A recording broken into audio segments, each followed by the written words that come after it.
This video was sponsored by HDpiano.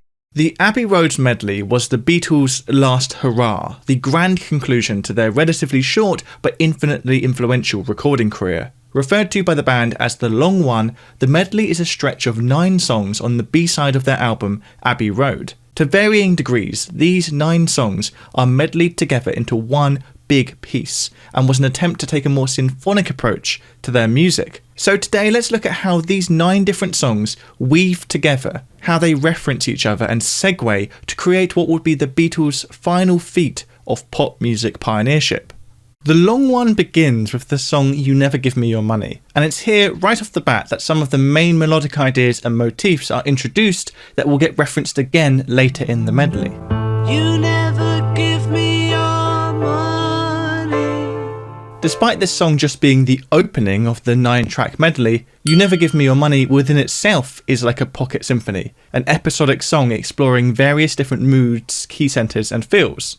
After the pensive opening section in A minor, we slide into the relative major key of C major for a much more upbeat passage. Out of college, money spent, see no future, pay no rent, all the money. Soon after this, the tonality of the music opens up with the introduction of this B-flat chord. The B-flat chord doesn't belong in the key of C major and is instead a borrowed chord that casts us into a C mixolydian sound. Oh, that magic feeling, nowhere to go. After a few rotations of this new mixolydian chord loop, a guitar solo begins touring us through various different chords, eventually leading us to the new key of A major.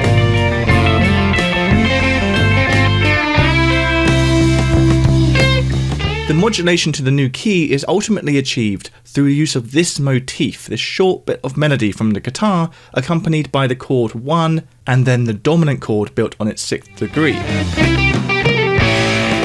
This motif is spun out in sequence, each time shifting up a minor third. So we get the motif in C, then we get that same motif up a minor third in E flat, then up another minor third in the key of G flat, then up another minor third in the key of A, which is the new key that we're going to stay in now. Now in the key of A major, we get introduced to yet another new section. One sweet dream. But just like the various other one-time only sections we've passed through in this song so far, we once again quickly move on into yet another episode. This time we're focused on this new arpeggio guitar figure, looping around the chords of C, G and A chord progression that blends the minor and major keys together, giving us a very typical rock sound. Ain't true. So now we're approaching the end of the first track in the medley, so we finally get to see how the Beatles are going to segue us from this song into the next song, which is Sun King. However, be warned, although some of the later segues in this medley are super slick and clever, this one is a bit of a cop-out. The band's initial idea to transition us from You Never Give Me Your Money into Sun King was to have a sustained organ note of E connecting the two songs. Sun King is in the key of E major, and You Never Give Me Your Money ends in the key of A major, so the note E can work in both of those keys and bridge the gap between the two songs. Although this sustained organ note didn't make it onto the final version of the song, we can hear it on some of the earlier alternative mixes of the medley. However, the band were not satisfied by this transition, so Paul McCartney instead created a collage of sound effects using tape loops to blend the end of You Never Give Me Your Money into the beginning of Sun King. At the end of You Never Give Me Your Money, the music begins to fade out and is replaced by the sound of bells, birds and chirping crickets. And when we eventually arrive in Sun King, those crickets are still chirping.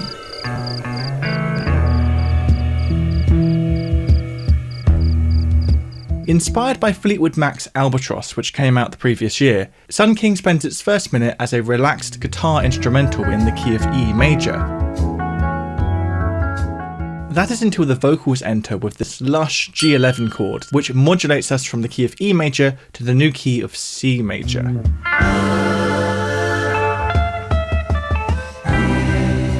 The song stays in C major for about a minute until we then pivot back to the key of E major via this A major chord. So now as we approach the end of Sun King, we see how it transitions into the next song in the medley, which is Mean Mr. Mustard. And Mean Mr. Mustard is also in the key of E major. So that makes the transition really smooth. Mean Mr. Mustard though does have a faster tempo than Sun King, but to bump us up into that new tempo, Ringo leads us in with a drum fill.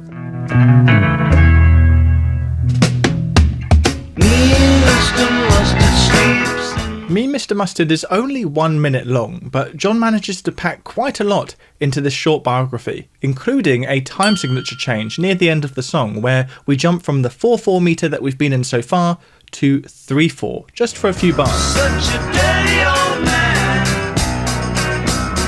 Dirty old man. Now, although he didn't hide a £5 note up his nose, the titular Mr. Mustard is actually a real person. John was inspired to write the song after reading about John Mustard in the Daily Record newspaper, who was reported to be a mean husband who shaved in the dark. Now, at the end of Mean Mr. Mustard, we transition into the next track, which is actually about his sister, Polythene Pam. Polythene Pam is in the same key as Mean Mr. Mustard, so although there is a small jolt in tempo, we jump quite easily from one track to the next here. Dirty old man.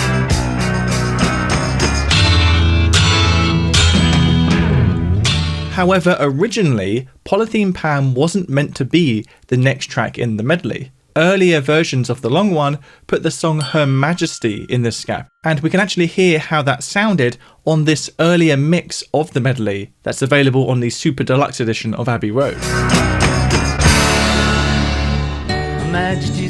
Her Majesty was eventually removed from this part of the medley though, and in fact Paul instructed tape operator John Kurland to destroy the tapes for Her Majesty. But it was policy at the time not to destroy any Beatles recordings, so Kurlander instead stashed Her Majesty at the very end of the tape for safekeeping.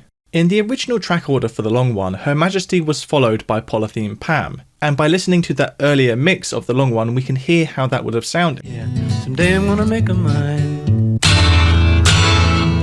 Now I think Paul made the right call here to remove Her Majesty. Not only is Her Majesty such a massive change in vibe from the two tracks it was meant to be sandwiched between, but by removing it, it means that Mean Mr. Mustard could segue straight into Polythene Pam, which are not only both in the same key, allowing for a really smooth transition between the two tracks, but Mean Mr. Mustard and Polythene Pam are also lyrically related.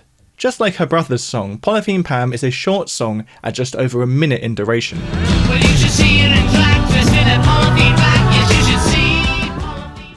The next song in the medley is She Came In Through the Bathroom Window, and the transition into this one from Polythene Pam is perhaps the best segue in the long one, which makes sense because the band actually recorded the rhythm track for both of these songs together as one big song.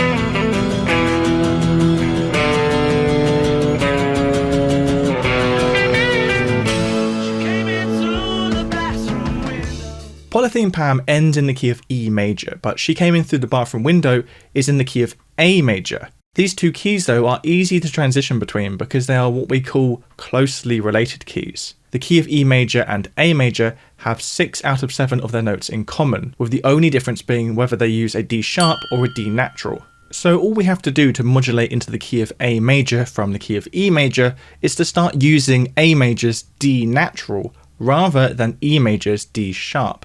And that is precisely what the Beatles do. At this moment here, the guitars walk down from the note E through D natural, C sharp, B, and land on our new tonic note of A, ready to come in through the bathroom window.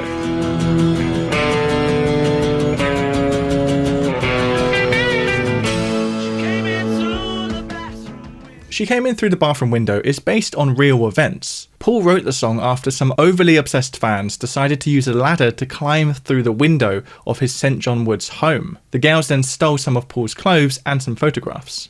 Bathroom Window stays in the key of A major, although in a very typical Beatles style, it includes some borrowed chords from the parallel key of A minor, including this distinctive D minor, which is the minor 4 chord in the key of A major.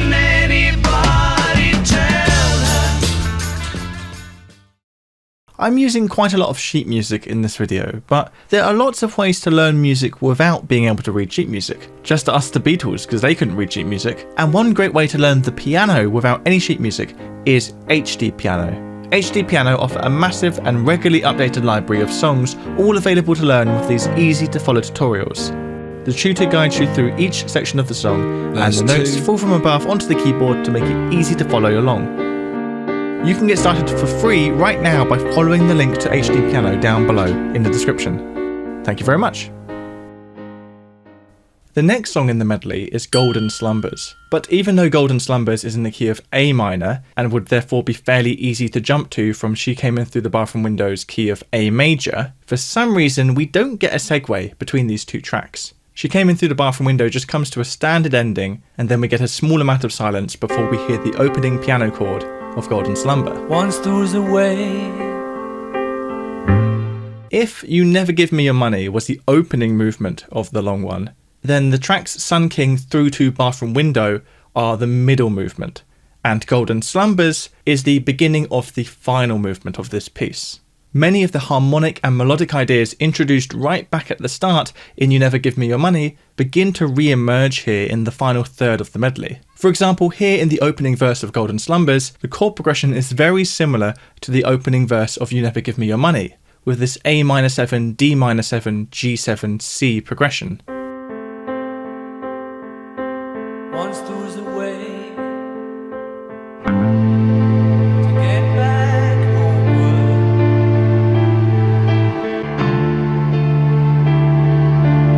Once there was a way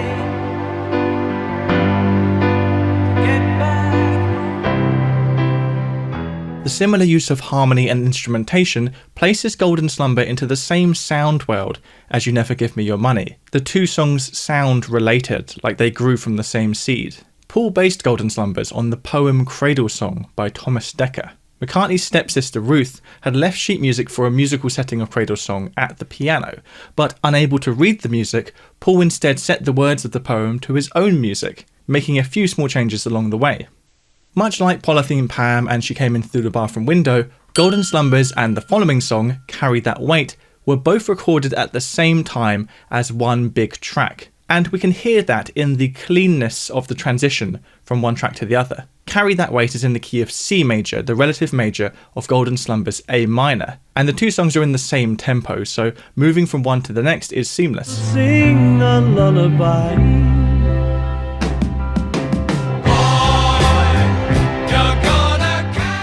After Carry That Weight's opening section in C major, we then enter a reprise of You Never Give Me Your Money. Here, the melody established over 12 minutes ago is reintroduced, this time by the orchestra, arranged and conducted by Beatles producer George Martin.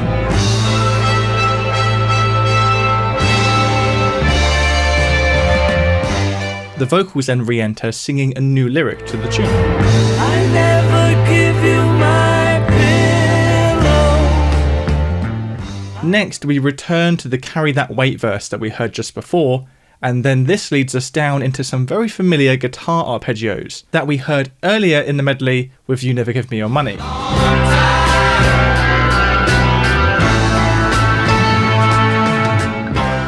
These guitar arpeggios soon set us up for our final segue into the long one's epic conclusion, aptly named The End.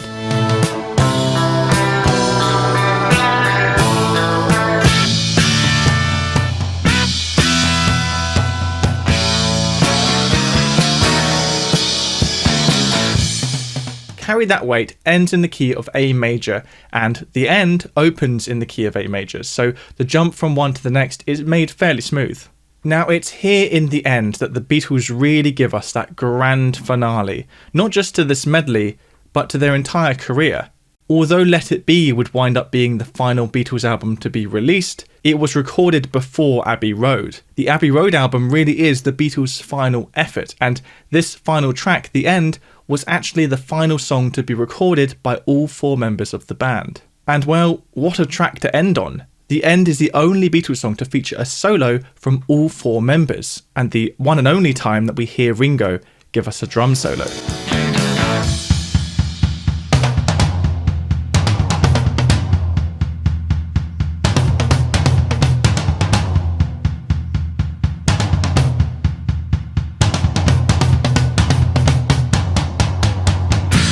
Not long after Ringo's solo, we now get a three-way guitar battle between John, Paul and George. The three guitarists of the group rotating round, providing 2 bars at a time.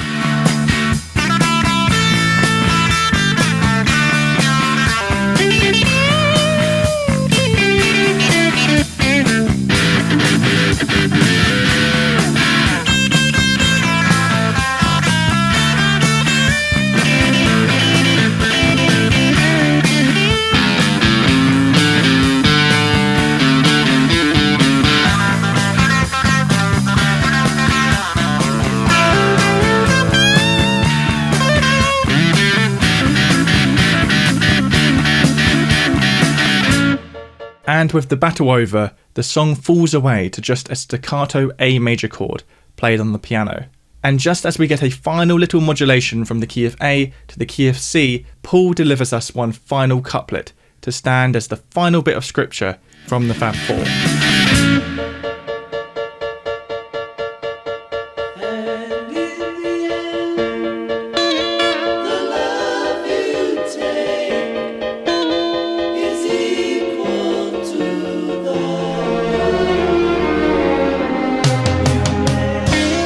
In 7 short years, the Beatles recorded roughly 200 songs, innovated the music industry, trailblazed so many aspects of modern popular music, and taught us, among other lessons, that all you need is love. So what more fitting way could there be to end all of that than this beautifully poetic maxim? In the end, the love you take is equal to the love you make. But of course, we don't quite end here, because 20 seconds of silence later, this happens. Majesty's a pretty nice girl, but she doesn't have a lot to say. As we discussed earlier, when Her Majesty was removed from the middle of the medley, it was stuck at the end of the reel of tape for safekeeping. So, when they were then listening back to the tape later on, with no warning, Her Majesty blasted into the room, and McCartney thought it was hilarious. So it was kept there as the closing track to Abbey Road, arguably becoming the first example of a hidden track on an album. And although not quite as poetic as ending on a track called The End, I think Her Majesty is still a very fitting end for this band, who despite irrefutably conquering the world and rising to the very top of the top, never lost their sense of humour. Now, no discussion of The Long One, or really any of the Beatles' greatest achievements, would be complete without mentioning their producer, George Martin. Trained in classical music, George Martin was often instrumental in introducing the Beatles to more classical-focused ideas, such as long song structures, almost symphonic song structures. It was ultimately George Martin who convinced Paul McCartney to experiment with a long developing song structure, like we see here in The Long One. Side 2 of Abbey Road was very much my favourite because it was Paul and I doing what I wanted to do after Pepper. Pepper, I thought we were establishing a new art form, and I tried to get the boys to think in symphonic terms. I would say to them, if you're going to write a song, work it so that you can write another song and then bring the two together. Have counterpoint. Bring in a little melody here and there that's a fragment of the other one, and develop a whole sequence, like a symphonic work. If you'd like to learn more about George Martin's frankly mammoth contribution to the Beatles catalogue, then do check out this previous video I made about all of the times that George Martin performed on a Beatles track.